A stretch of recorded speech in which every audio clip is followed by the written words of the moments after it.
नमस्कार. आजच्या या व्याख्यानमालेतल्या या पुष्पाच्या कार्यक्रमाच्या अध्यक्षा ॲडव्होकेट वर्षाताई कोल्हटकर, आपले इथले लोकप्रिय आमदार मान्य संजयजी केळकर, उपस्थितांमध्ये बरेच माझ्यापेक्षा विद्यार्थी परिषदेमध्ये सिनियर असलेलेही कार्यकर्ते आहेत. त्याचबरोबर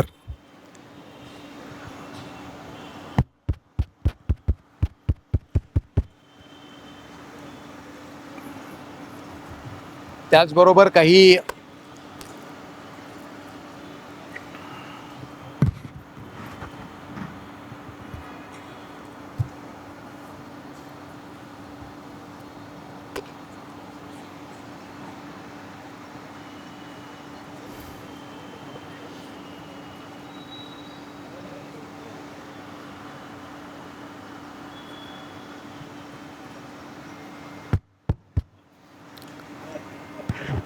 ठीक आहे. त्याचबरोबर इथे माझे खूप जुने मित्र पण आले आहेत. म्हणजे माझा 1975-76 साली शाळेत सोबत असणारा पण माझा मित्र आलेला आहे आणि अन्य पण माझे काही नातेवाईक, माझे मोठे मामा, माझी पत्नी सगळे आले आहेत. पण विषय असा आहे की त्याच्यामध्ये बहुतेक त्यांनाही पहिल्यांदा काही गोष्टी, म्हणजे माझ्या इतक्या वर्षात घरी असण्यातून पण काही गोष्टी बोललो नाही आहे, त्या गोष्टी आज व्याख्यानाच्या निमित्ताने बहुतेक बोलल्या जातील. वर्षाताईंनी खूप सुंदर अध्यक्षीय भाषण केलं आहे म्हणण्यापेक्षा आजकालच्या भाषेमध्ये बीजारोपण केलेलं आहे विषयाचं. म्हणजे त्यांनी विषयाची चांगली सुरुवात करून दिलेली आहे आणि त्याच्यामुळे माझं काम काही प्रमाणामध्ये सोपं झालं आहे. तसंच सुरुवातीलाच आपल्या सूत्रसंचालिका ज्या आहेत त्यांनीही काही स्टॅटिस्टिकल माहिती दिली असल्यामुळे तीही मला स्किप करता येणं शक्य आहे.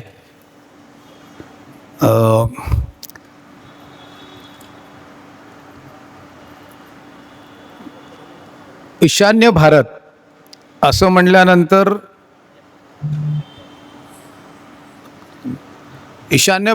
म्हटल्यानंतर साधारणपणे लोकांच्या समोर जे चित्र उभं राहतं, इसको फुल स्क्रीन करना पडेगा ना.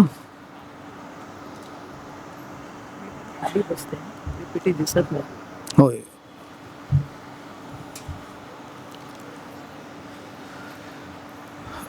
ईशान्य भारत म्हटल्यानंतर साधारणपणे ज्या गोष्टी माहिती असतात त्या गोष्टी इथे तुम्हाला स्क्रीनवरती दिसत आहेत. त्याच्यामध्ये एकशिंगी गेंडा, त्याच्यानंतर तवांग, आजकाल सोशल मीडियाच्या प्रभावामुळे डावकी नदी नावाने ओळखणं जाणारी उमगोट नदी जी आहे डावकीला, त्याच्यामुळे टॅग केलं जातं डावकी आणि त्याच्यामुळे लोकांना असं वाटतं की या नदीचंच नाव डावकी आहे. आणि स्वाभाविकपणे पूर्वांचल भारतातली किंवा ईशान्य भारतातली नावं थोडीशी आपल्याला उच्चारायला कठीण असतात, त्याच्यामुळे त्यातलं जे सोपं ते डावकी नाव त्याला दिलं आणि त्यामुळे ते डावकी नदी म्हणतात. अशी काही चित्र नंतर पुढे पण मी दाखवेन. परंतु साधारणपणे आपल्याला हे माहिती, थोडंसं अधिक जिज्ञासा असेल किंवा थोडासा अधिक अभ्यास केला असेल तर मग काही गोष्टी अधिक माहिती असतात की बाबा त्याच्यामध्ये राज्य किती आहेत किंवा वगैरे वगैरे अशा काही गोष्टी आपण बघतो. तर प्रामुख्याने भारताचा ईशान्य भाग हा नकाशामध्ये आपण बघितल्यानंतर आपल्याला त्या 22 किलोमीटरच्या चिंचोळ्या पट्टीनी जो देशाच्या अन्य भागाशी जोडलेला आहे, हा जो इथला प्रदेश आहे ज्याला आता चिकन स्नेक म्हटलं जातं आहे आणि ज्याची चर्चा जसं वर्षाताई म्हणाल्या तसं आता सध्या सुरू आहे. आणि त्याच्यामुळे दुर्दैवाने 1942 ते 44च्या काळामध्ये घडलेल्या ज्या घटना आहेत, ज्यांनी पूर्ण देशाचाच एका अर्थाने इतिहास आणि नकाशा बदललेला आहे, त्या घटना घडलेला हा भाग आहे. देशात काय जगात अन्यत्र कुठेही नसेल एवढी डायव्हर्सिटी या भागात आहे. म्हणजे हिंदूकुश पर्वतापासून ते मलाका स्टेटपर्यंत जर आपण बघितलं तर जो अखंड हिंदुस्थानचा प्रदेश आहे, तिथे साधारणपणे जगामध्ये आपल्याला आढळणारे सर्व ऋतू, सर्व प्रकारचे शेतीतली उत्पादनं, सर्व प्रकारचे खानपान आणि सर्व प्रकारचे ज्याला म्हणता येईल की वस्त्रप्रावरणं आपल्याला पाहायला मिळतात, हिंदूकुशपासून ते मलाका स्टेटपर्यंतची. आणि त्याच्यातही सगळ्यात जास्त जर डायव्हर्सिटी कुठे पाहायला मिळत असेल तर ती या देशाच्या आपल्या ईशान्य भारतामध्ये, पूर्वांचल भारतामध्ये आपल्याला पाहायला मिळते. पूर्वांचल भारताला सहजपणाने ओळखण्यासाठी आम्ही एक नवीन नाव त्या प्रदेशाला दिलेलं आहे. कारण पूर्वांचल म्हटल्यानंतर पुन्हा एक कन्फ्युजन होतं.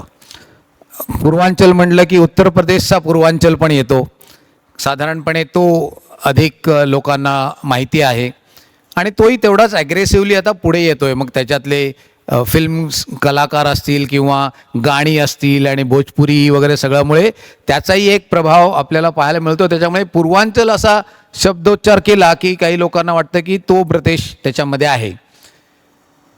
म्हणून आम्ही कार्यकर्त्यांनी जे आमचे सगळ्यांचे एका अर्थाने या विषयातले मार्गदर्शक असे कैलासवासी पद्मनाभजी आचार्य यांच्या कल्पनेतून एक जे नाव पुढे आलं ते नाव आम्ही घेतलेलं आहे आणि याला आता आपण नमस्ते प्रदेश म्हणतो.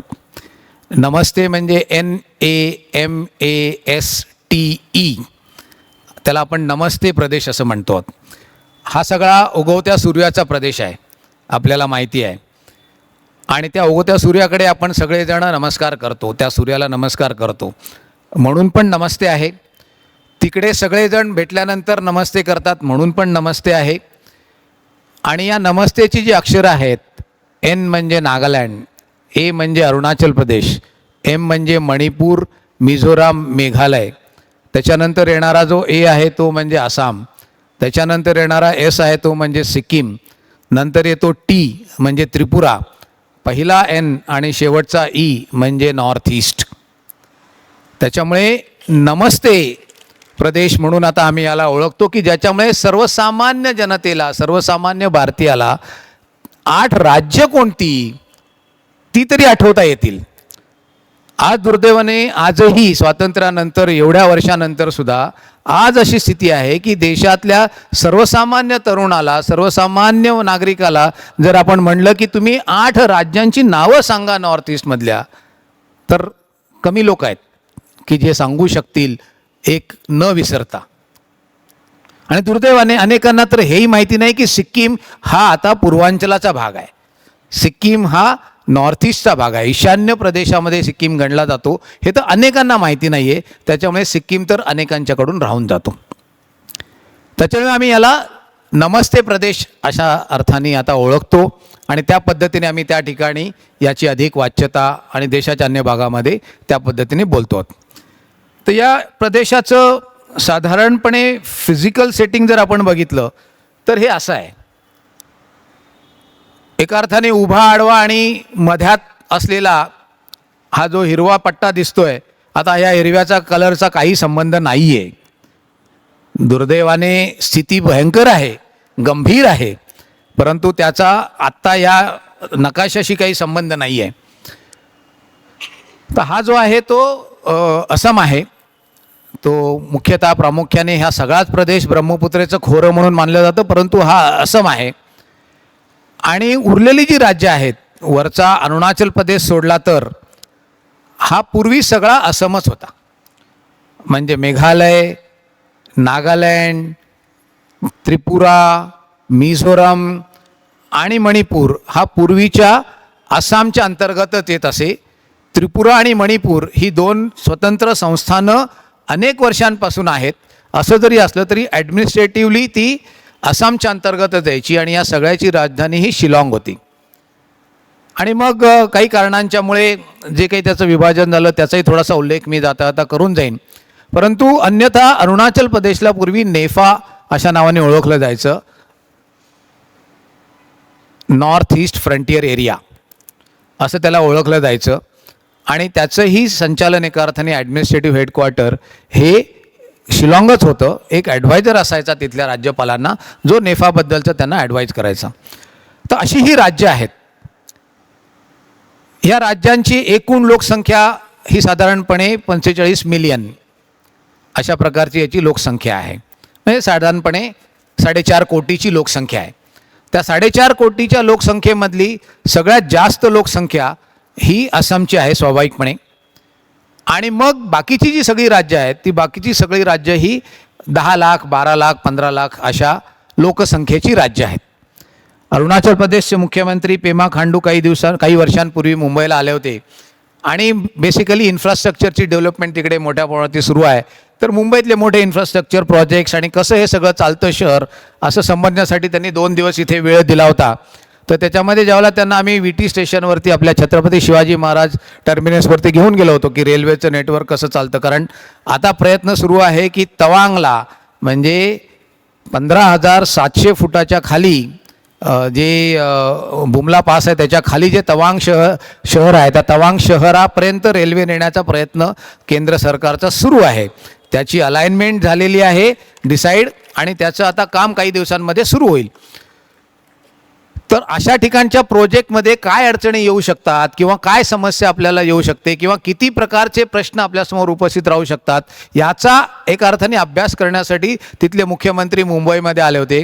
आणि त्यांना आम्ही ज्यावेळेला त्या छत्रपती शिवाजी महाराज टर्मिनसच्या लोकल ट्रेनचं कंट्रोल रूममध्ये घेऊन गेलो होतो आणि ते सगळं दाखवलं. 200 किलोमीटर लांबीचं लोकलचं नेटवर्क जाळं कसं चालतं इथे आणि एका स्क्रीनवरती ते सगळं दिसतं. हे सगळं बघितल्यानंतर ज्यावेळेला ते प्लॅटफॉर्मवरती आले आणि म्हणले की रेल्वेबरोबर लोकल ट्रेनमध्ये माझा एक फोटो मला काढायचा आहे. आणि म्हणून त्यांनी त्या तिथल्या इंजिनियरला आणि बरोबर आलेल्या PROला विचारलं. सगळं झालं आणि ते रेल्वे त्या लोकलच्या मोटर गार्डच्या डब्यातून खाली उतरताना म्हणाले की रोज कितने लोग यहाँ आते होंगे स्टेशन पे जो आपने इतना बड़ा स्टेशन बनाया है और ये बहुत पुराना लगता है, ये नया तो नहीं है, तो कितने लोग आते होंगे. तर त्या लोकांनी सांगितलं की 15-20 लाख लोग आते हैं यहाँ पे हर दिन. तो ते हैरान झाले. तो 15-20 लाख लोग आते, अरे तो मेरे स्टेट का भी पॉपुलेशन से ज़्यादा है और आप लोग इसको इतने अच्छे से संभालते हैं. मुद्दा हा आहे की आम्हाला काय काय माहिती नाही आहे. अरुणाचल प्रदेश आपल्या देशातला भूप्रदेशाच्या दृष्टीने नंबर 2चा प्रदेश आहे. उत्तर प्रदेश नंतर भूप्रदेश म्हणून जमीन लँड म्हणून जर बघितलं तर अरुणाचल प्रदेश नंबर 2ला येतो. आणि अरुणाचल प्रदेशमधली आजची per square metre population density 17 आहे. 17 population density per square kilometre. मी हे सगळ्या गोष्टी अशासाठी सांगतोय की बिल्ड कसं होत गेलं नॅरेटिव्ह आणि कशा समस्या आपल्यासमोर उभ्या केल्या गेल्या आणि कसं आपल्याला तर या सगळ्याला सामोरं जायचं आहे आणि त्याच्यामध्ये या सगळ्या डेव्हलपमेंटल अजेंडाचं कॉन्ट्रीब्युशन काय राहील आणि कसं ते सगळं नॅरेटिव्ह आपल्याला बदलायला त्याची मदत होईल हे समजून घेण्यासाठी आपल्याला या सगळ्या गोष्टी समजल्या पाहिजेत की लक्षात घेतल्या पाहिजेत. त्याच्यामुळे आज अरुणाचल प्रदेशमध्ये 44,000 कोटी रुपयांचे रस्ते नेटवर्कचं काम चालू आहे. फक्त अरुणाचल प्रदेशमध्ये 44,000 कोटी. याचं कारण 17 माणसं पर स्क्वेअर किलोमीटर डेन्सिटी असणाऱ्या भागामध्ये जिओ स्ट्रॅटेजिकली त्याचं महत्त्व काय आहे हे आपण लक्षात घेतलं पाहिजे. My heart goes with the people of Assam where not a blade of grass grows असं म्हणणारे पंतप्रधान आणि आज 44,000 कोटीचे प्रोजेक्ट त्या ठिकाणी फक्त रस्ते विकासाचे. एक सिंगल प्रोजेक्ट अरुणाचल प्रदेशमधला जो ट्रान्स अरुणाचल हायवे म्हणून डिक्लेअर झालेला आहे तो एक सिंगल प्रोजेक्ट 4,000 किलोमीटरचा आहे. आणि ते रस्ते असे आहेत की ज्या रस्त्यावरती रणगाडे सुद्धा जाऊ शकतील अशा प्रकारची त्याची स्ट्रेंथ असेल. आणि ते सुद्धा कशा पद्धतीने बांधले जात आहेत तर त्या अरुणाचल प्रदेशमध्ये जर तुम्ही बघाल तर अरुणाचल प्रदेशमध्ये वेगवेगळ्या 5 व्हॅलीज आहेत. हा अरुणाचल प्रदेशचा नकाशा आहे. तर अरुणाचल प्रदेशमध्ये अशा 5 वेगवेगळ्या व्हॅलीज आहेत, म्हणजे 5 उपनद्या आहेत ज्या ब्रह्मपुत्रेला येऊन मिळतात खाली, आणि त्याच्या त्या व्हॅलीज आहेत. Siang valley, Dibang valley, Tawang valley, अशा वेगवेगळ्या व्हॅलीज आहेत. आजतागायत त्यांना प्रवास करायचा झाला तर जर तवांगवरून त्याला जर इटानगरला यायचं असेल तर पूर्ण त्या 15,000 फुटावरून खाली यायचं, आसाममध्ये यायचं, आसाममध्ये थोडा प्रवास करायचा आणि नंतर पुन्हा वरती पासीघाटला किंवा अनिनीला किंवा मेचुकाला जायचं प्रवास करून. अशा प्रकारे त्यांना प्रवास करायला लागायचा. त्याच्यामुळे पासीघाटपासून इटानगर स्टेट कॅपिटलला यायचं झालं तर 7 दिवस लागायचे पूर्वी. 7 दिवस 3 ठिकाणी 4 ठिकाणी त्यांना होड्यातून प्रवास करून रस्ता क्रॉस म्हणजे नदी क्रॉस करून यायचं, मग पुढे प्रवास करायचा. अशी स्थिती होती. आज ज्याला म्हणता येईल की एका अर्थाने लोअर लेवलला म्हणजे फूट हिल्समध्ये ईस्ट टू वेस्ट पूर्ण अशा प्रकारचं हायवेचं काम सुरू आहे. मिड रेंजमध्ये हायवेचं काम सुरू आहे आणि हायर अल्टिट्यूडमध्ये हायवेचं काम सुरू आहे. दृष्टिकोनातला बदल हा कसा लोकांच्यासाठी तिथे फायदेशीर ठरू शकतो आणि त्याच्यामुळे तिथल्या प्लॅनिंग प्रोसेसमध्ये आपण बदलाव केला पाहिजे, अशा प्रकारची भूमिका जेव्हा तिथे काम करणारे राजकीय नेतृत्व आणि त्या ठिकाणी काम करणारं ब्युरोक्रसी एकत्र काम करते त्यावेळेला आपल्याला हे दिसून येतं. म्हणजे आता खाली 200, 400, 500 मीटर उंचीवरती एक रस्ता आहे जो ईस्ट वेस्ट पूर्ण चालतो. त्याच्यानंतर 5,000-5,500 फुटाच्या उंचीवरती असणारा एक रस्ता तयार होतोय की जो त्या सगळ्या पूर्ण प्रदेशाला जोडेल. आणि मग 10,000 फुटाच्या वरती पण जिथे जिथे आपल्याला शक्य होईल त्या त्या ठिकाणी पूर्ण पूर्व पश्चिम असा तो रस्ता बनवण्याचा प्रयत्न आता त्या ठिकाणी सुरू आहे. हे सगळं काम बरंच काळ चालणार आहे. आपल्याला हे पण लक्षात घेतलं पाहिजे की ईस्टर्न हिमालय हा जो सगळा ईशान्य भारताचा भाग आहे, हा ईस्टर्न हिमालय हा वेस्टर्न हिमालयासारखा अजूनही स्टेबल झालेला नाही. आणि म्हणूनच या युगाला मेघालय युग म्हटलं जातं, कारण मेघालयामध्ये आजही लाईमस्टोन केव्ज आहेत की जिथे फॉर्मेशन सुरू आहे, म्हणूनच याला मेघालय युग म्हटलं जातं. तर असे जे डोंगर प्रदेश आहेत त्या डोंगर प्रदेशामध्ये खूप विचारपूर्वक या सगळ्या विकास कामांचा विचार करावा लागतो आणि त्याचं एक्झिक्युशन करावं लागतं. त्याच्यामुळे बरेच वर्ष या सगळ्या गोष्टीला लागतील, परंतु अशा प्रकारची योजना आणि अशा प्रकारचं एका अर्थाने ध्येय घेऊन आता त्या ठिकाणी काम होतं आहे. तर असा हा सगळा प्रदेश आहे. मग मिझोराममध्ये गेलो तर मिझोराम नुसते छोट्या छोट्या टेकड्याच आहेत, उंच पहाडीच नाही आहे, छोट्या टेकड्या आणि टेकडीच्या वरती म्हणजे एकदम टोकाला थोडीशी फ्लॅट लाईन जिथे एक 5-50-100 घरं, एवढंच. असं पूर्ण मिझोराम आहे. आता या मी म्हटलं तसं राज्यांची लोकसंख्या 10 लाख, 12 लाख, 17 लाख आसाम सोडलं तर अन्य राज्यांची. आणि मग त्याच्यामध्ये 1-2 मोठी शहरं, मग दिमापूर असेल, कोहिमा आहे नागालँडमध्ये, त्याच्यानंतर अरुणाचल प्रदेशमध्ये आपण गेलो तर इटानगर आहे, तवांग आहे, पासीघाट आहे. आता नामसाई डेव्हलप करतायत ते मोठ्या प्रमाणावरती. त्याच्यानंतर आपण जर मणिपूरमध्ये आलो तर एकमात्र इम्फाळ, याच्याशिवाय दुसरं मोठं शहर त्या राज्यामध्ये नाही. त्याच्यानंतर आपण त्रिपुरामध्ये गेलो तर आपल्याला फक्त अगरतलाच माहिती, दुसरं गावच तिथे काही मोठं माहिती नाही. त्याच्यामुळे सगळ्या गोष्टी या त्या स्टेट कॅपिटलशी जोडलेल्या. त्याच्यामुळे सर्व ठिकाणाहून लोकांना या ठिकाणी यायचं आहे, परंतु या ठिकाणी यायचं असेल तर प्रवासाची पंचायत. म्हणजे आजही ज्या मणिपूरमधून जगातल्या सगळ्यात 2 मोठ्या ज्या क्रूज लायनर्स आहेत, कार्निवल क्रूजेस आणि कोस्टा, या ज्या 2 सगळ्यात मोठ्या क्रूज लायनर्स आहेत, या क्रूज लायनर्सवरती काम करणारी मुलं आणि मुली या मणिपूरमधल्या उखरुल, चुराचांदपूर आणि चंदेल या 3 जिल्ह्यातून प्रामुख्याने येतात. आश्चर्य बघा की इम्फाळ कॅपिटल सिटीपासून या गावी जायचं असेल तर साधारणपणे अंतर 160 ते 200 किलोमीटरचं अंतर आहे. पब्लिक ट्रान्सपोर्ट नाही, विंगर किंवा टाटा सुमो चालते आजही. त्याच्यामध्ये मग ते 10, 12, 14 जसे जमतील तसे त्याच्यात कोंबायचे आणि तो सगळा प्रवास करायचा. आणि त्या प्रवासाचा वेग साधारणपणे 15 ते 20 किलोमीटर प्रति घंटा असा त्याचा वेग. त्याच्यामुळे 8 तासाचा प्रवास तर नक्की हमखास. त्याच्यामुळे सकाळी निघालेली गाडी इम्फाळमधली संध्याकाळी त्या कुठल्या तरी गावामध्ये पोचणार, रात्री प्रवास परत करायचा नाही. त्याच्यामुळे तीच गाडी दुसऱ्या दिवशी सकाळी त्या गावातून इम्फाळला येणार. म्हणजे ऑल्टरनेट डे ज्या ठिकाणाहून तुम्हाला प्रवासाची साधनं उपलब्ध आहेत त्या ठिकाणच्या त्या गावातल्या मुलं आणि मुली कार्निवल क्रूज आणि कोस्टा क्रूज सारख्या इंटरनॅशनल प्लॅटफॉर्मवरती बेस्ट परफॉर्मिंग क्रू म्हणून आयडेंटिफाईड होतात, असा त्यांचा इंटरनल रिपोर्ट आहे. पण आम्हाला माहिती नाही. आम्हाला काय माहिती, IT सेक्टरचं कॉन्ट्रीब्युशन खूप मोठं आहे. किमान 5 ते 6 हजार नॉर्थ ईस्टर्न मुलं मुली आज क्रूज शिपवरती काम करत आहेत. अनेकांनी तुम्ही 5 स्टार हॉटेलमध्ये त्यांना इथे मुंबईमध्ये बघितलं असेल. कुठल्याही नॉर्थ ईस्टर्न मुलीला 5 स्टार हॉटेलमध्ये काम करणारा तुम्ही विचारा, what is your ultimate goal, what is your ultimate objective, and you will get the answer की मला क्रूज लाईनवरती जायचं, मला कधी ना कधी मला क्रूज शिपवरती जायचं आहे.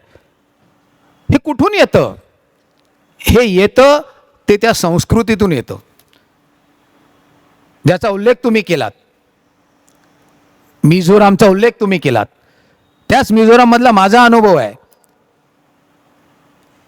एका ट्रिपमधून मी जेव्हा तिथून निघालो होतो तेव्हा मला त्यांनी विचारलं की तुम्ही आता कुठे जाणार आहात? तर म्हटलं मी गुवाहाटीला जाणार आहे. विमानाचा प्रवास आहे तरी गुवाहाटीला जाणार आहे. त्यांनी मला फक्त एवढंच विचारलं की तुम्ही गुवाहाटीला जाईपर्यंत सोबत खाण्यासाठी काही आहे का नाही, तुमच्या सोबत खाण्यासाठी काही आहे का नाही. आता ही संपूर्ण देशाची संस्कृती आहे. तुमच्या निश्चित ठिकाणी पोहोचेपर्यंत तुमच्याकडे पुरेसं खाणं किंवा काही अन्य आवश्यक वस्तू आहेत का नाही, नसतील तर त्या देणं, ही आपल्या समाजाची संस्कृती आहे. मग कसं म्हणतो आपण की तो मिझो वेगळा आहे? तो वेगळा नाही आहे. आम्हाला माहिती नाही की संस्कृती एकच आहे. नागालँडमधल्या अतिशय दूरवरच्या एका म्यानमार बॉर्डरवरती जो प्रदेश आहे, जिकडे आजही जगातले फक्त एकमेव ज्याला म्हणता येईल की हेड हंटर ट्राईब जिवंत आहे. ते करत नाहीत. हा जो मनुष्य दिसतोय तुम्हाला इथे, हा कोनियाक ट्राईबचा आहे. ही कोनियाक ट्राईब ही जगातली एकमेव हेड हंटर ट्राईब जिवंत असणारी आहे. 1976 पासून त्यांनी हेड हंटिंग बंद केलं आहे ऑफिशियली, असं त्यांनी डिक्लेअर केलं आहे. परंतु जिवंत असणारी कोनियाक ट्राईब ही एकमेव आहे. पण त्यांच्या इथे जेवायला गेल्यानंतर त्या एका सिनियर नागाने आपल्या ताटातले भाताची 4 शीतं काढून जमिनीवरती ठेवली. तुम्ही म्हणलं व्हॉट इज दिस? तर त्यांचा मुलगा म्हणतो please don't ask all this question, they follow some tradition and some belief that they have. म्हटलं बट व्हॉट इज इट? हे काय आहे हे तर मला कळू दे ना, व्हॉट इज इट? तर तो सिनियर नागाच्या त्यांनी सांगितलेलं ज्याचं ट्रान्सलेशन मुलांनी केलं आहे तो मला सांगतो की this is my gratitude to mother earth for all that she has given me. आता मला सांगा, याच्यामध्ये आणि आमच्या तमिळनाडूमध्ये असणारा तो चित्रावती घालणारा जो कोणी आहे त्याच्यात आणि त्याच्यामध्ये फरक काय आहे, अंतर काय आहे? काहीच नाही आहे. पण आम्हाला सांगितलं काय जातं, नागालँड म्हणजे ओ ते डुकरं खातात, कुत्रे खातात, साप खातात, ते अजूनही तसेच म्हणजे नागाच आहेत का? अरे नागा साधू आणि नागा याच्यामध्ये खूप फरक आहे. बरं तिथे जे मिळतं तेच खाणार, आपण इथे जे मिळतो तेच खातो ना. मग तिथे जे पिकतं, त्यांच्याकडे उपलब्ध असणारी जी काही साधन संपत्ती आहे आणि त्यांचं सर्वात मोठं काय म्हणता येईल की जगण्याचं साधन जे आहे ते जंगल आहे, जे त्यांनी प्रिझर्व केलेलं आहे. मग त्याच्यात जे मिळतं ते खातात. मग आम्हाला फक्त साप, अजगर, कुत्रेच दिसतात का? मारा कम्युनिटी आहे मिझोराममध्ये ज्यांचं पॉप्युलेशन साधारणपणे 5,000च्या आसपास आता शिल्लक आहे. व्हेजिटेरियन आहेत पूर्णपणे. बांगलादेश आणि म्यानमारच्या बॉर्डरला मिझोराममध्ये एकदम साऊथ मिझोराममध्ये राहतात. पूर्णपणे व्हेजिटेरियन आहेत. सर्व प्रदेशामध्ये कुठेही जरी आपण गेलो तरी आपल्याला शाकाहारी जेवण उत्तम मिळतं. आपल्याकडे मिळते त्याच्यापेक्षा चांगल्या पालेभाज्या आणि त्याला त्या प्रकारे शिजवण्याचं आणि त्याला त्या प्रकारे जे काही त्यांच्याकडे असणारे हर्ब्स आहेत ते लावून तुम्हाला खायला घालण्याची त्यांची परंपरा आहे. जे लोक मणिपूरमध्ये गेले असतील किंवा ज्यांनी मणिपूरचं बघितलं असेल चित्र काही, तर मणिपूरचं महाभोज हे केवढं मोठं प्रकरण आहे. निगोल चकोंबा म्हणून त्या ठिकाणी एक सण आहे. निगोल चकोंबा हा जो मैतेई समाजाचा जो सण आहे तो म्हणजे आपल्याकडची भाऊबीज आहे. त्याच काळामध्ये होते. त्याच्यामध्ये प्रथा काय आहे, तर एक राजा होता, त्या राजाला 3 बहिणी होत्या.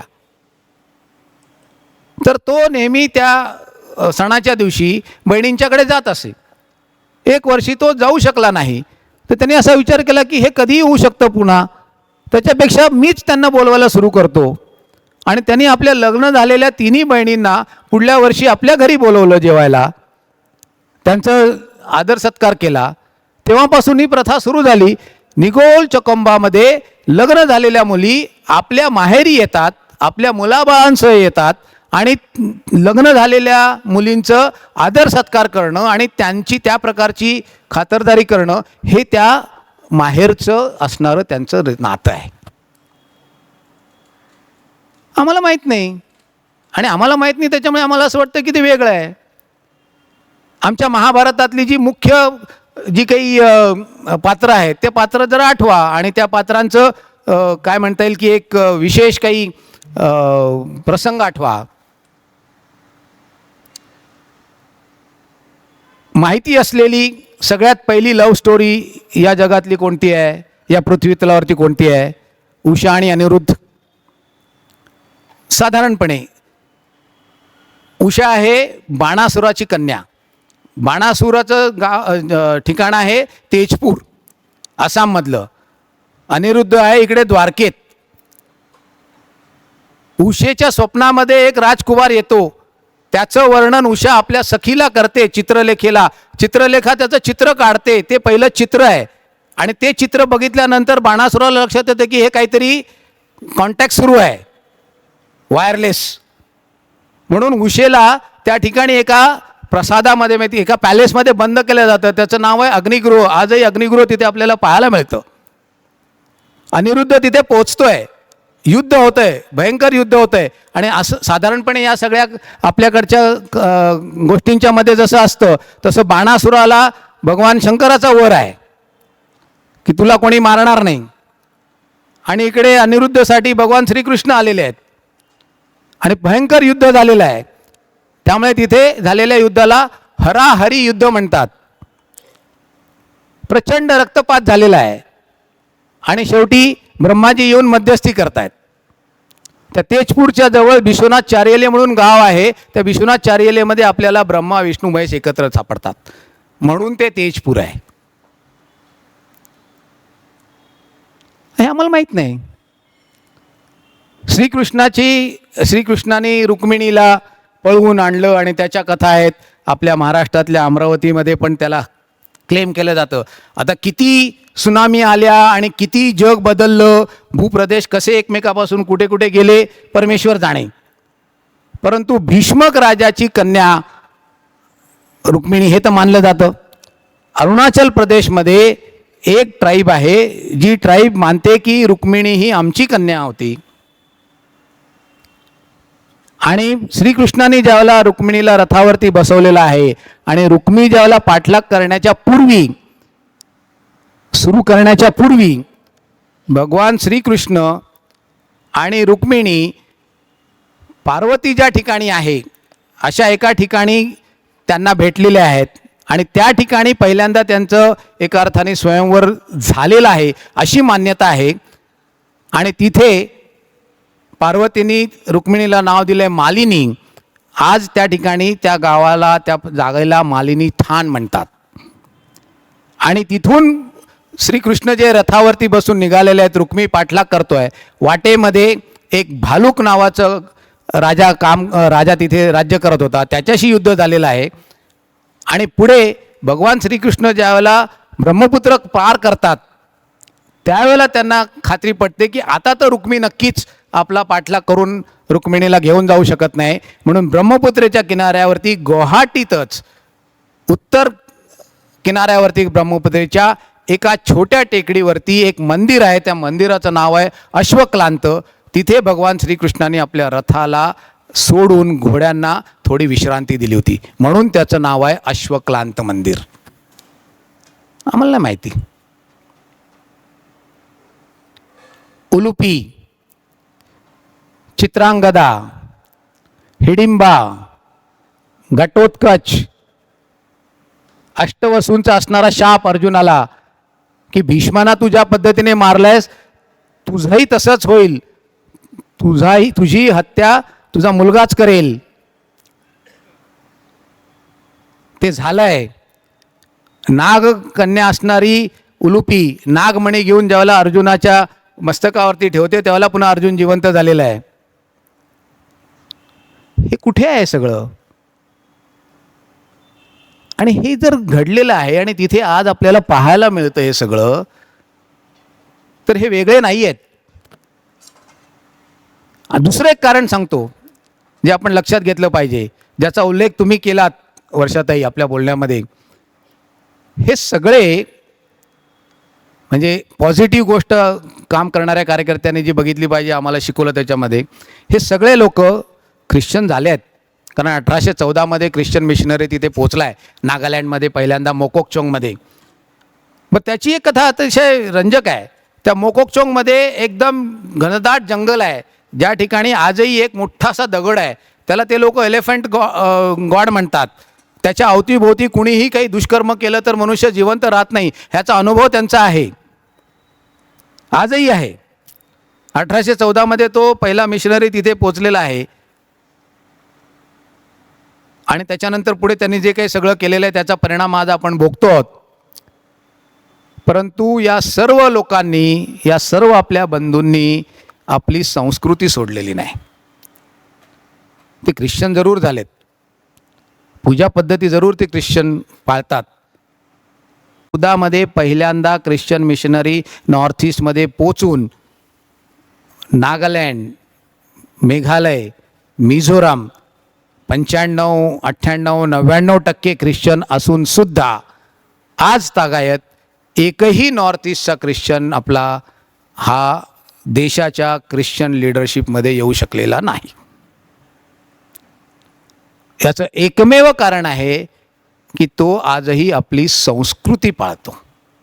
म्हणजे काय तर आजही तो ज्यावेळेला शेतामध्ये काम करायला जातो त्यावेळेला तो जाण्यापूर्वी त्याचा जो परंपरागत जो काही फेस्टिवल होता त्या पद्धतीने तो त्या चंद्रसूर्याची पूजा करतो. त्या परमेश्वराला विनंती करतो की मी आता शेतामध्ये काम करायला जाणार आहे, तर मला त्याचा योग्य तो मोबदला मिळावा त्या प्रयत्नांचा. आणि झाल्यानंतर पुन्हा एक फेस्टिवल आहे, जसं आपल्या देशात सर्वत्र आहे, पुन्हा एक फेस्टिवल आहे. मग त्याला त्यांनी नाव दिलं आहे दिस इज अ थँक्सगिव्हिंग. मग हे काय आहे? हे तेच आहे जे देशातल्या सर्व भागामध्ये चालतं. सो बेसिकली आपण हे सगळं पार्श्वभूमी एवढ्यासाठी लक्षात घेतली पाहिजे की आपल्याला तिथे हे सगळं काम करत असताना कसं लक्षात ठेवून हे सगळे प्रोजेक्ट्स जे करायचे आहेत ते प्रोजेक्ट करत असताना कसं त्याच्यात पुढे जावं लागतं. 1814ला मी म्हणलं तसं तो ख्रिश्चन मिशनरी आला आहे. तुम्ही उल्लेख केलात राणीमा गायडिनलूचा. 1857चं स्वातंत्र्य युद्धाला आपण स्वातंत्र्य समर पहिलं असं मानतो, पण 1831मध्ये जोवाईच्या राजांनी तिरोत सिंगनी ब्रिटिशांशी युद्ध केलं आहे. आणि ते युद्ध कशासाठी केलं आहे तर ब्रिटिश म्हणजे आता तो जोवाई मेघालयामध्ये असला तरी सुद्धा त्यावेळेला ते आसाममध्ये होता आणि आसाममध्ये त्यांना जे काही तेल सापडलेलं होतं ब्रिटिशांना आणि चहाचे मळे त्यांनी जे लावलेले होते तिथून त्यांना ते सगळं रॉ मटेरियल जे लंडनला म्हणजे ब्रिटनला घेऊन जायचं होतं त्याच्यासाठी त्यांना ते चितगाव पोर्टला आणायला लागायचं. तर चितगाव पोर्टला येण्यासाठीचा रस्ता हा आत्ताच्या जयंतिया हिल्समधून म्हणजे या जोवाईच्या राजाच्या भागातून जातो. तो सामान घेऊन जात असताना त्यांनी ब्रिटिशांना थांबवलं, म्हणजे त्या ईस्ट इंडिया कंपनीला थांबवलं आणि त्याने असं म्हटलं की तुम्हाला सामान घेऊन जायला तर मी थांबवू शकत नाही, कारण ते तुमचाच माल आहे, तुम्हीच तुमच्या देशामध्ये पाठवत आहात, परंतु साधारणपणे जो इंटरनॅशनल नॉर्म आहे की तुम्ही माझ्या प्रदेशातून जातात तर तुम्ही माझा टॅक्स दिला पाहिजे, you owe it to me, तुम्ही मला तो टॅक्स दिला पाहिजे, ज्याला आपल्याकडे जकात म्हणायचे किंवा जे काही तत्सम, तो तुम्ही तो दिला पाहिजे. त्याच्यावरनं युद्ध झालेलं आहे आणि वयाच्या 37व्या वर्षी यू तिरोध सिंगचं तिथे एका अर्थाने हत्या झालेली आहे ब्रिटिशांच्याकडून. मग त्यांनी काय केलं, त्यांनी स्वसाठीच तर लढाई दिली ना, त्यांनी आपल्या मातृभूमीसाठीच लढाई दिली ना, बलिदान त्यांनी त्याच्याचसाठी केलं. पण आमच्या कुठल्याही इतिहासाच्या धड्यामध्ये किंवा सांगण्यामध्ये डिस्कोर्समध्ये हे नाही, किंवा महाभारतातले हे उल्लेख नाहीत. त्याच्यामुळे आम्हाला फक्त काय सांगितलं गेलं तर हे बाहेरून आलेले आहेत, हे मंगोलाईट आहेत, चपट्या नाकाचे आहेत, छोटे डोळे आहेत, गोरे आहेत, बुटके आहेत, हिंदी बोलू शकत नाहीत, हिंदू नाहीत, म्हणजे ते भारतीय नाहीत. मग किती सिंपल लॉजिक आहे ना, मतलब खूप चांगल्या पद्धतीने बिल्ड केलं गेलं. याचं कारण 1814 मध्ये तो आलेला आहे मिशनरी, त्याच्यानंतर पाठोपाठ जे मिशनरी आलेले आहेत, त्याच्यानंतर काही कायदे जे ब्रिटिश सरकारने केलेले आहेत, त्याच्यामध्ये संपूर्ण देशामध्ये त्यांनी लँड रिफॉर्म्स केले, परंतु नॉर्थ ईस्ट म्हणजे ईशान्य भारतामध्ये लँड रिफॉर्म्स केले नाहीत. त्यांनी काय केलं तर त्यांनी एरियाज आयडेंटिफाय केले. आणि हे जे आपल्याकडे आता रिझर्व्ह फॉरेस्ट नावाचं जे प्रकरण आहे ते किती घातक ठरलेलं आहे आपल्याला. हे रिझर्व्ह फॉरेस्ट ही संकल्पना त्यांनी तिथे पहिल्यांदा आणलेली आहे. रिझर्व्ह फॉरेस्ट म्हणजे काय तर याच्यामध्ये कुणीही प्रवेश करू शकणार नाही. का तर त्यांना तिथले सगळे रिसोर्सेस पाहिजे होते, त्यांना तिथले नॅचरल रिसोर्सेस सगळे घ्यायचे होते, म्हणून त्याला रिझर्व्ह फॉरेस्ट म्हणून डिक्लेअर करून टाकलं की कुणीही बाहेरचा तिथे जाऊ शकणार नाही. त्याच्यानंतर एक बफर झोन तयार केला. आता बफर झोनमध्ये फक्त आम्ही सांगू तेच लोक जाऊ शकतील. मग त्याच्यासाठी इनर लाईन परमिट नावाचं एक प्रकरण सुरू केलं. ते कुणाला द्यायचं ते आम्ही ठरवणार. मग ते ट्रायबलला मिळणार का नॉन ट्रायबलला मिळणार त्याचा काही प्रश्न नाही, आम्ही ठरवणार कुणाला आतमध्ये जाण्याची परवानगी देऊ. मग इनर लाईन परमिट सुरू केलं. आणि मग बाकीचा प्रदेश म्हणजे जो ट्रायबल, जो मूळ आपला तिथला वनवासी बांधव आहे, जो त्या भागामध्ये राहत होता, त्याला तिथून हटवला, त्याला डिस्प्लेस केलं आणि अन्य काही माणसं तिकडे आणली. का तर त्यांना तिथे त्या चहाच्या मळ्यामध्ये काम करण्यासाठी माणसं पाहिजे होती. आणि हळूहळू त्याला तिथून बाजूला केलं. आणि मग त्याच्याबरोबर जी काही म्हणजे 1873 मग तो फॉरेस्ट ॲक्ट आलेला आहे. 1893 आणखीन त्याचं पुढे कॅटेगरायझेशन झालेलं आहे.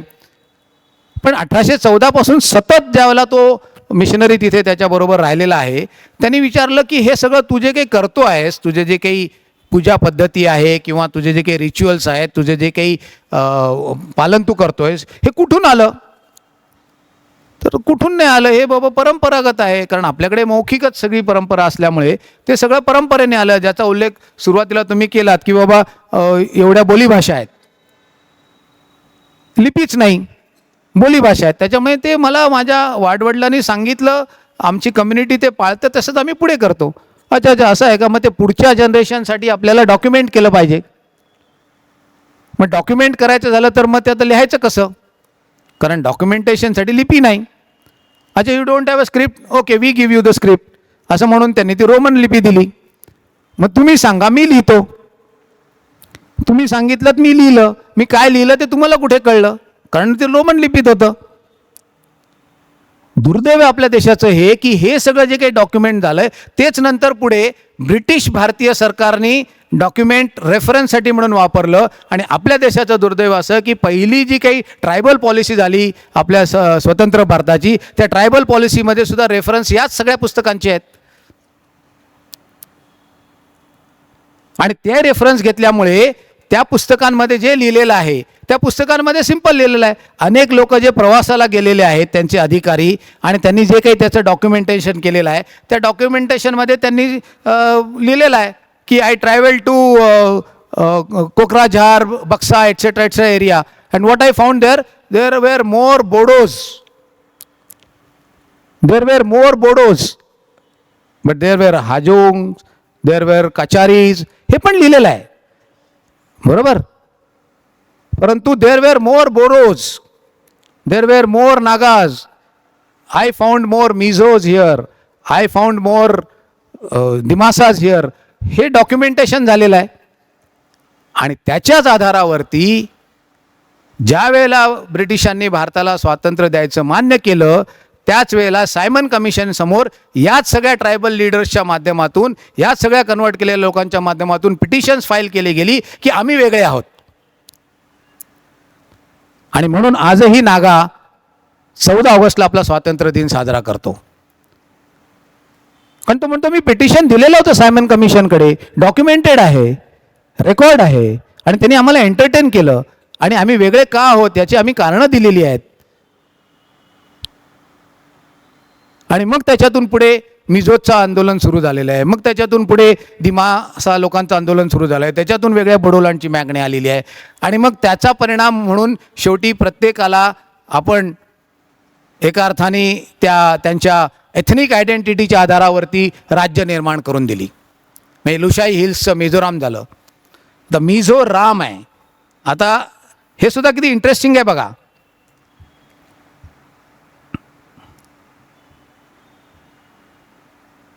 हे मिझोराम आहे. आता हा उजवीकडचा मॅप बघा, हा उजवीकडचा मॅप आहे तो झोरामचा मॅप आहे, हा मिझोरामचा मॅप नाही आहे. हा ब्रिटिशांनी बनवलेला मॅप आहे. झोराम, जिथे झो वंशाचे लोक राहतात ती जागा. झो राम म्हणजे राहणारी जागा त्यांच्या भाषेमध्ये. हा सगळा जो तुम्हाला मधला पांढरा जो दिसतोय तो, आणि त्याच्या भोवतीचा जो असणारा निळा जो आहे, या सगळ्या पट्ट्यामध्ये मिझो राहतात. आत्ताचा मिझोराम जो आहे तो फक्त एवढाच आहे. भांडण काय आहे, क्लेम काय आहे? लालडेंगाने मिझो स्वतंत्र राष्ट्राची जी काही मागणी केली त्याच्यामध्ये काय म्हणतात, हा सगळा प्रदेश जो आहे हा वेगळं राष्ट्र निर्माण झालं पाहिजे, कारण हे मिझो राहतात. मग यातला काही भाग हा मणिपूरमध्ये आहे जिथे आत्ता वाद सुरू आहे, काही भाग म्यानमारमध्ये आहे, काही भाग लगतच्या लागून असणाऱ्या नागालँडमध्ये आहे. तीच परिस्थिती नागाची आहे. ग्रेटर नागालँडचं तो मांडणी करतो. त्या ग्रेटर नागालँडमध्ये तो काय म्हणतो, मी तर नागालँडमध्ये तर आहेच आत्ताच्या, तुम्ही भौगोलिक राजकीय जो नागालँड दिलेला आहे त्याच्यात तर मी आहेच, परंतु अरुणाचल प्रदेशमधल्या पण काही भागामध्ये मी आहे, मणिपूरच्या पण काही भागामध्ये मी आहे, म्यानमारमधल्या पण काही भागामध्ये मी आहे. त्याच्यामुळे म्यानमारमध्ये बसून ग्रेटर नागालँडचं आंदोलन चालवायचं, आणि ही नागा फुटीरतावादी चळवळ अजूनही सुरू आहे. आणि तोच 14 ऑगस्टला आजही झेंडा फडकवतो. म्हणजे ते तेव्हा जे काही त्यांनी करून ठेवलं डॉक्युमेंटेशन, सेपरेशन, जॉग्राफिकल, त्याचे परिणाम आज आपण भोगतो. त्याचे परिणाम आज आपण भोगतो. तर हे सगळं आहे, पण मी जसं म्हणलं तसं त्यांनी आपली संस्कृती नाही सोडली. हे शुद्ध शाकाहारी मिझोचं जेवण आहे. आम्हाला असं वाटतं की तिथे नॉनव्हेजच खायला मिळणार, फक्त शाकाहारी मिळणारच नाही. त्याच्यामुळे आम्ही जातच नाही तिकडे, आम्ही विचारच करत नाही जाण्याचा. अशा सगळ्या गोष्टी या दुर्दैवाने आपल्या सगळ्या नॅशनल डिस्कोर्समध्ये कुठे आल्या नाहीत. आणि त्याच्यामुळे आपल्याला असं वाटतं की हा प्रदेश आपल्याशी कुठल्याही पद्धतीने जोडलेला नाही. मी म्हटलं तसं 1814 पासून सलग चालणारे प्रयत्न, आणि 1942 ते 44चा उल्लेख मी मगाशी केला होता.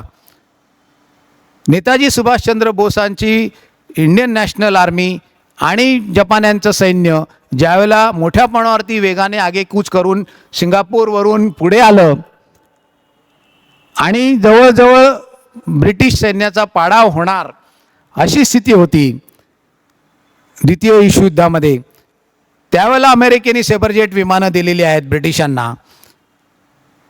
आणि तिथे झालेला जो काही कॉन्फ्लिक्ट आहे, ज्याला battle of Kohima and Imphal म्हणलं जातं, जिथे एका अर्थाने द्वितीय विश्वयुद्ध हे पूर्णपणे 180 अंशामध्ये म्हणजे टर्न झालं, बदललं आउटकम, ते आहे battle of Kohima and Imphal.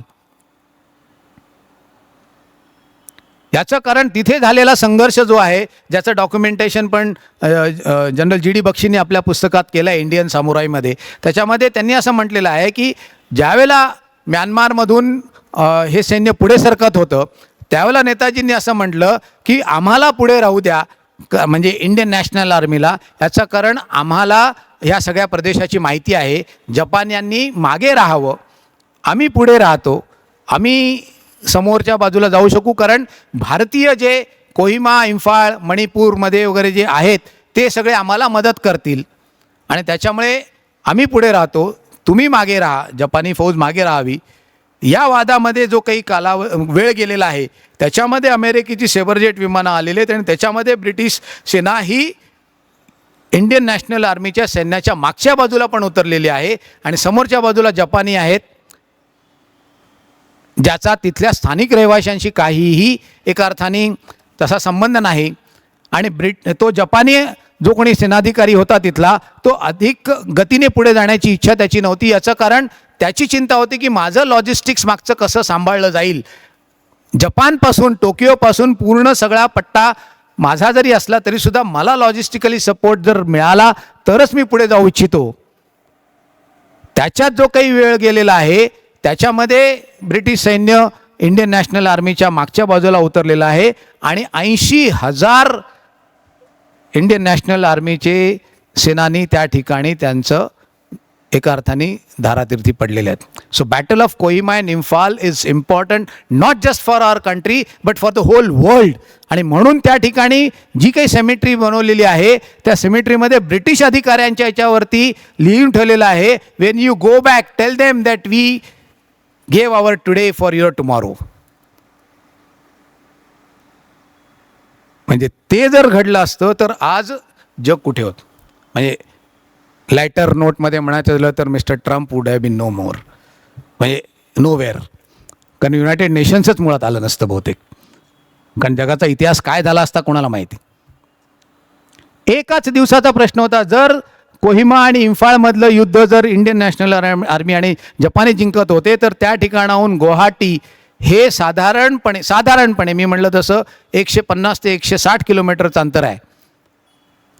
ज्या वेळेला हे सगळं म्यानमारमधून सैन्य पुढे सरकत होतं त्याच वेळेला आत्ताच्या बांगलादेशमधलं, म्हणजे त्यावेळेच्या सिल्लेट प्रांतामधलं जे काही सगळं इन्फ्रास्ट्रक्चर होतं, रस्ते, पूल, बंदरं, जे काही होतं ते सगळं ब्रिटिशांनी पूर्णपणे उद्ध्वस्त केलेलं आहे. याचं कारण जर ते battle of Imphal and Kohima जिंकून जर पुढे उतरले, खाली उतरले एका अर्थाने ब्रह्मपुत्रेच्या खोऱ्यामध्ये, तर सहजपणाने गुवाहाटीला पोचू शकतात आणि मग आपण इथे काही टिकू शकत नाही. म्हणून सगळं इन्फ्रास्ट्रक्चर त्यांनी उद्ध्वस्त केलेलं आहे. त्याचा परिणाम जो झालेला आहे तो म्हणजे पूर्वोत्तर भारताचं, ईशान्य भारताचं आर्थिक एका अर्थाने नाकीबंदी झाली. अन्यथा अनडिवायडेड भारताच्या GDPमध्ये 26% कॉन्ट्रीब्युशन या भागाचं होतं. 26% to the national GDP of undivided Bharat. तो प्रदेश एका अर्थाने फिजिकली आपल्यापासून दूर गेला आणि त्या 22 किलोमीटरच्या चिकन स्नेकमुळे फक्त तो जोडलेला राहिला. आज तागायत त्यावेळेला उद्ध्वस्त केलेलं सगळं फिजिकल इन्फ्रास्ट्रक्चर आज तागायत आत्ताचा बांगलादेश, पूर्वीचा पूर्व पाकिस्तान एक सिंपल साधी जेटी पण नाही उभे करू शकला. लक्षात घ्या किती स्ट्रॅटेजिकली इम्पॉर्टंट ते सगळी जागा आहे. कलकत्त्यावरून ढाक्याला पोचायला रस्त्यानी, रेल्वेनी अंतर फक्त 500 किलोमीटर आहे. आज ढाक्याच्या बाजूला चितगावच्या बाजूला असणारं आगरताला, म्हणजे आगरताला आपल्याला सगळ्यांना माहिती आहे की शेख हसीना 45 मिनिटात आगरताला एअरपोर्टला लँड झाल्या ढाक्यातून निघाल्यानंतर. एवढ्या जवळ असणारं ते जे काही ठिकाण आहे त्या आगरताळाला जायला आज आम्हाला 1700 किलोमीटरचा वळसा घालून जावं लागतं. Imagine the cost that the Indian economy is paying and a normal north eastern is paying for that. 1700 किलोमीटरचा वळसा घालून आम्हाला जावं लागतं. म्हणून प्रयत्न जो सुरू होता, जो चालू आहे आणि तो चालूही राहील पुढे, जे काही चालू आहे आपल्या शेजारच्या देशामध्ये त्याचे परिणाम जे काही व्हायचे ते होतील. निवडणुका झाल्यानंतर बहुतेक त्यांना या सगळ्याचे एका अर्थाने गांभीर्य लक्षात येईल अशी आपण आशा करू. म्हणून भारत सरकारने आत्ता या सगळ्या इन्फ्रास्ट्रक्चर प्रोजेक्ट्समध्ये गुंतवणूक मोठ्या प्रमाणात सुरू केली आहे. रस्ते, एअरपोर्ट्स, रेल्वे, सीपोर्ट. म्यानमारमध्ये कलादान प्रोजेक्ट केला जातो आहे, जिथे सितवेमध्ये भारत सरकारने गुंतवणूक करून एक सी पोर्ट उभा केलेला आहे. त्या सितवेवरून मिझोरामच्या बॉर्डरपर्यंत रस्ता पण 100 किलोमीटरचा, त्याचंही कन्स्ट्रक्शन जवळजवळ पूर्ण होत आलेलं आहे. तिथून जर आपण केलं तर मी म्हणलं तसं 500-550 किलोमीटर नॉटिकल माईल्सचं हे अंतर आहे. साधारणपणे 7 ते 8 तासामध्ये हे अंतर जहाजं पूर्ण करू शकतील. आणि हे जे काही सगळं आपल्याला तिकडे आर्थिक विकास, तिथल्या सामान्य माणसाला जे काही एका अर्थाने या विकासाच्या प्रक्रियेमध्ये पुढे घेऊन जायचं आहे, त्याच्यासाठी याचा उपयोग होईल. आज आयझोलला ट्रेन पोहोचली आहे. काही व्हिडिओज माझ्याकडे वेळ मिळाला तर जर जमलं तर मी दाखवेन. 53 किलोमीटरचा रेल्वे मार्ग आहे मिझोराममधला, सगळ्यात तरुण एका अर्थाने आपल्या देशातला रेल्वे मार्ग. 45 टनेल्स आहेत 53 किलोमीटरमध्ये. एका टनेलमधून निघालं की ब्रिजवरती, ब्रिज संपला की दुसरं टनेल, असं 53 किलोमीटरचं काम भारतीय रेल्वेच्या तंत्रज्ञांनी केलं आहे. आणि आज मिझोराममध्ये, कॅपिटलमध्ये रेल्वे पोचली आहे. एकटा मिझोराम 40,000 मेट्रिक टन भात, राईस दरवर्षी कन्झ्युम करतो. आणि तो सगळा राईस छत्तीसगड आणि तेलंगणा भागातून जातो. किती ट्रक्स जात असतील विचार करा. एवढे ट्रक्स दरवर्षी तिकडे जातात. आज ते ट्रक्स जाणार नाहीत. आज रेल्वे पोचली आहे. रेल्वेमध्ये त्यांनी 1 महिना झाला, जेमतेम 1-1.5 महिना झाला रेल्वे सुरू झाल्यानंतर. अतिशय सुंदर देखणं दृश्य. सकाळच्या वेळेला ट्रेन तिथे पोचते, सूर्योदय होता होता. 1 महिन्याभरामध्ये गेलेल्या सगळ्या ट्रॅव्हलर्सनी, तिथल्या स्थानिक लोकांनी डिमांड केली की आम्हाला या ट्रेनमध्ये एक विस्टाडोमचा कोच जोडा. याचं कारण हे जे की मिझोराम आम्हाला बघायला मिळते, आम्ही आयुष्यामध्ये आजपर्यंत पाहिलेलं नाही. आणि भारत सरकारने लगेच त्याच्यामध्ये एक विस्टाडोमचा कोच दिला आहे. केवढं मोठं. ह्या ट्रेनमध्ये प्रयत्न असा आहे की पुढे त्याच्यामध्ये 2 कोच आपण माल वाहतुकीचे जोडणार आहोत. कारण 2 ट्रेन्स आहेत. एक राजधानी, थेट आयझोलवरून दिल्ली राजधानी सुरू केली आहे पहिली, आणि दुसरी गुवाहाटीपर्यंत. त्याला आता मालगाडीचे डबे जोडले जाणार आहेत. आणि त्याच्यातून ज्यावेळेला हे सगळी गुड्स मुवमेंट होईल, विचार करा किती कॉस्ट त्याच्यामध्ये कमी होईल. छोट्या छोट्या गोष्टींमधून हा परिणाम, हा बदल आपल्याला दिसणार आहे. सिम्बॉलिक असेल. मी राजकीय गोष्टींवरती टिप्पणी करणार नाही, परंतु पहिली overnight sleeper Vande Bharat train सुरू होणार आहे गुवाहाटी ते कलकत्ता, पुढल्या आठवड्यामध्ये सुरू होते. हे सिम्बॉलिक नाही आहे, हे विचार करून केलेल्या गोष्टी आहेत. मी म्हणलं तसं 3 airports, Guwahati airport, Agartala airport आणि इम्फाल एअरपोर्ट, तिन्ही एअरपोर्ट इंटरनॅशनल एअरपोर्ट म्हणून डिक्लेअर झालेले आहेत. साऊथ ईस्ट एशियामधली पूर्ण कनेक्टिव्हिटी भारत सरकार ही आता तिकडून करणार आहे. अर्थात या सगळ्या गोष्टी जर तरवरती डिपेंडंट आहेत. जिओ पॉलिटिकल सिच्युएशन कशी आपल्याला माहिती आहे, परंतु आपण तयार असलं पाहिजे. आणि म्हणून ही इन्व्हेस्टमेंट आहे. ही सगळी इन्व्हेस्टमेंट करतं का, तर 500 किलोमीटरच्या रेडियसमध्ये, 1,500 किलोमीटरच्या रेडियसमध्ये आज त्या ठिकाणी जवळजवळ 80 करोडचं पॉप्युलेशन आहे. देशाचं पॉप्युलेशन आज 150 कोटी आहे. पण गुवाहाटी जर आपण केंद्रबिंदू मानला आणि 500 किलोमीटरची रेडियस, 1,500 किलोमीटरची जर रेडियस आपण केली तर 80 कोटीचं पॉप्युलेशन आहे. हे सगळं मार्केट आहे आपल्यासाठी. या ठिकाणी मोठ्या प्रमाणावरती गुंतवणूक करण्याची संधी आहे. हा सगळा एका अर्थाने आपलं बॅकयार्ड म्हणून आपण ट्रीट केला पाहिजे. आणि ते जर करायचं असेल तर आपल्याला दळणवळणाची सगळी साधनं त्या ठिकाणी निर्माण केली पाहिजेत, इन्फ्रास्ट्रक्चर उभं केलं पाहिजे. म्हणून खरं तर हा सगळा प्रयत्न सुरू आहे. 11 एअरपोर्ट्स आज फंक्शनल आहेत फक्त नॉर्थ ईस्टमध्ये. 11 एअरपोर्ट्स फंक्शनल आहेत. फक्त अरुणाचल प्रदेशमध्ये सरकारचा प्रयत्न चालला आहे, तिथे जेवढी ॲडव्हान्स लँडिंग स्टेशन्स आहेत त्या सगळ्या ॲडव्हान्स लँडिंग स्टेशन्समध्ये फिक्स्ड विंग एअरक्राफ्ट आपण लँड करू शकलो पाहिजे अशा प्रकारचं इन्फ्रास्ट्रक्चर उभं करणं चालू आहे. चेरापुंजी सोहरा ज्याला स्थानिक भाषेमध्ये म्हटलं जातं, आपल्याला आश्चर्य वाटेल पण या सोहराला पिण्याच्या पाण्याची योजना 2022मध्ये आली. जगात सर्वात जास्त पाऊस पडणारं ठिकाण म्हणून आपण इतके वर्ष आपल्या अभ्यासक्रमामध्ये हे वाचत आलो, पण त्या ठिकाणी पिण्याच्या पाण्याची व्यवस्था नाही. ज्याचा उल्लेख तुम्ही केलात की ते बांबूमध्ये पाणी भरून आणतात आणि ठेवतात ते सगळं, ही स्थिती.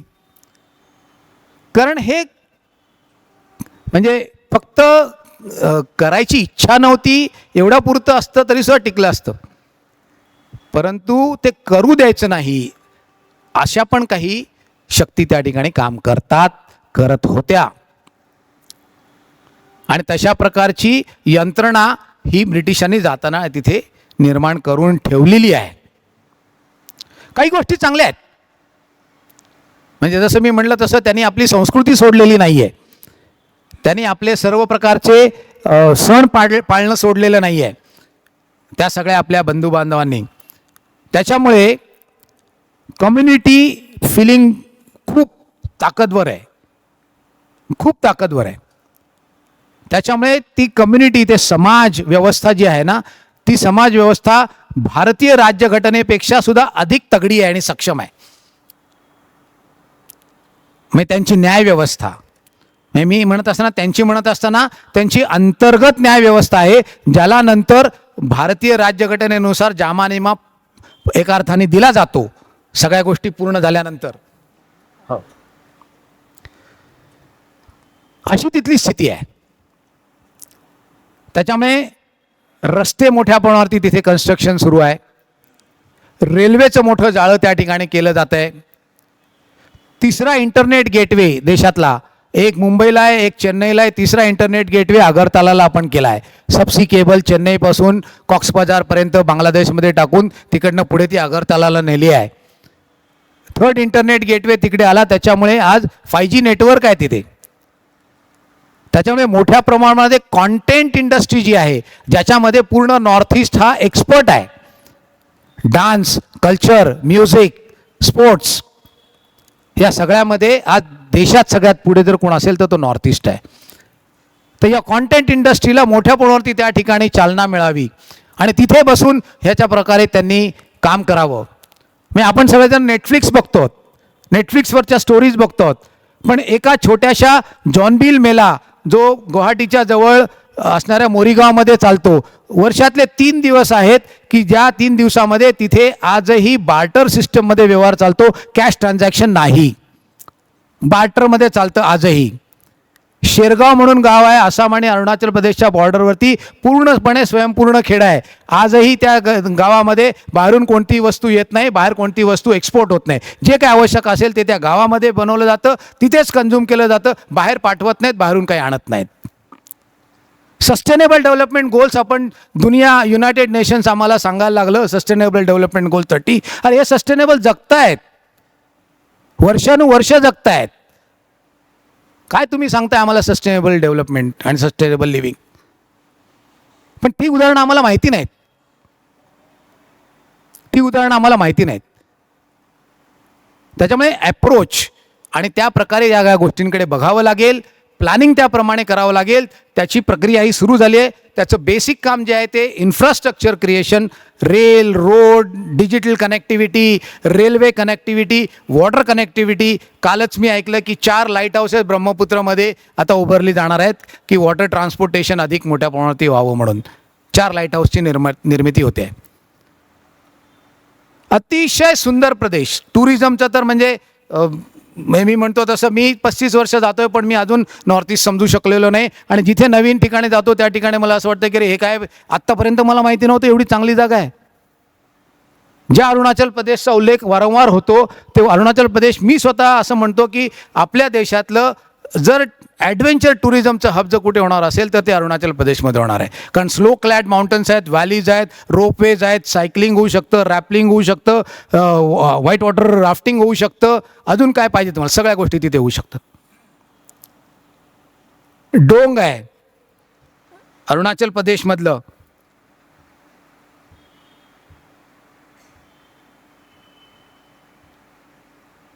जिथे आपल्या देशात सर्वात पहिल्यांदा सूर्यकिरण पडतात. जगातलं दुसरं सूर्यकिरण जे काही पडतं ते त्या ठिकाणी पाहायला मिळतं. पहिलं जपानमध्ये आहे, दुसरं अरुणाचल प्रदेशमधल्या डोंगमध्ये आहे. कसं दिसतं फक्त बघा.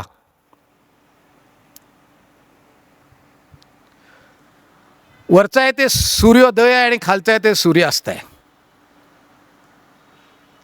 डोंग सकाळी 4:45 वाजता सूर्य उगवतो अरुणाचल प्रदेशमध्ये.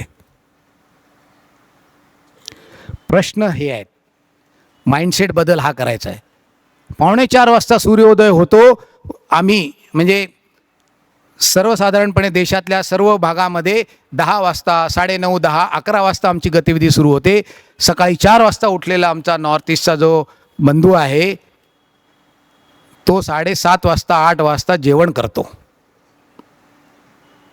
11 वाजेपर्यंत त्याला काही करायला संधी नाही किंवा तो काही करू शकत नाही. याचं कारण आमचं सरकारचं ऑफिस उघडलेलं नसतं.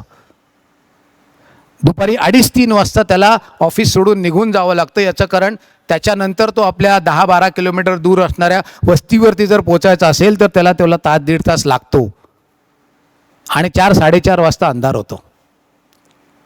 पण 4-4:30 वाजता अंधार झाल्यानंतर रात्री 11 वाजेपर्यंत आमचे रिॲलिटी शोज चालूच असतात. Waste of productive human energy, त्याला ॲड्रेस करण्यासाठी ह्या सगळ्या गोष्टींची आवश्यकता आहे. स्थानिक तिथेच आपल्याला सगळ्या गोष्टी डेव्हलप कराव्या लागतील.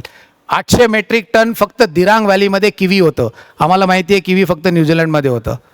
800 मेट्रिक टन किवीचं प्रोडक्शन फक्त दिरांग व्हॅलीमध्ये आहे. 145 रुपये किलोनी आज ते दिल्ली मार्केटमध्ये रोड साईडला तिथे तो ट्रकमध्ये भरून पाठवून देतो.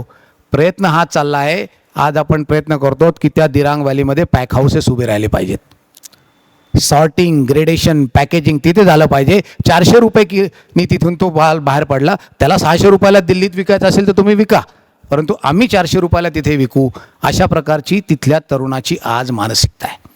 तो विकासाच्या वाटेवर पूर्वांचल आलं म्हणजे काय तर हे आहे. आज पूर्वांचलाची तयारी आहे.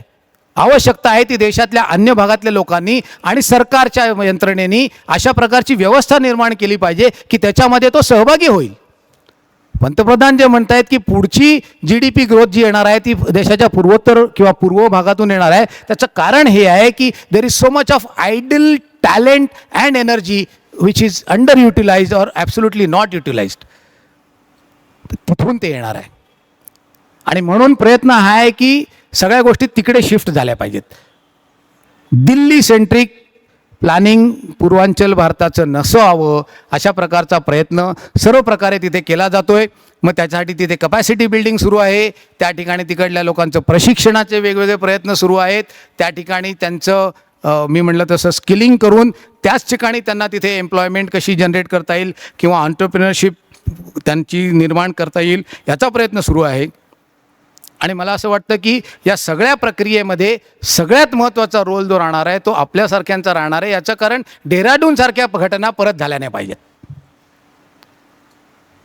डेहराडूनसारख्या घटना या पूर्ण नॉर्थ ईस्टमध्ये एका अर्थाने या सगळ्या प्रक्रियेला मोठी खीळ पाडतात. कारण लगेच तिथे सुरू होतं की mainland India treats us like this, जी आपल्याला थांबवायचं आहे. आपल्या सगळ्यांना मी विनंती करेन की जसं जमेल तसं पूर्वांचलाला समजून घ्या.